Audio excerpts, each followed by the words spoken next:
We start, though, with the unprecedented arrest of a former Supreme Court justice.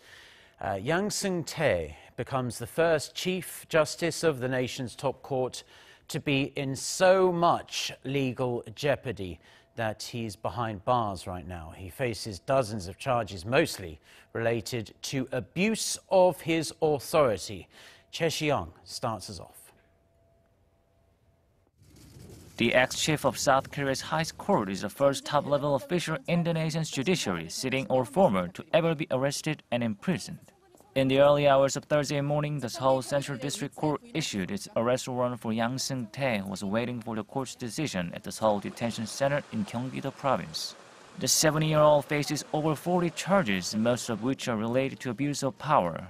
He is accused of using trials as bargaining chips in his dealings with the former Park Geun-hye government to achieve its long-envisioned plan of establishing a separate court of appeals and creating a blacklist of judges who opposed his plan. These trials include ones filed by Korean plaintiffs against Japanese firms that forced them to work for little or no pay during World War II.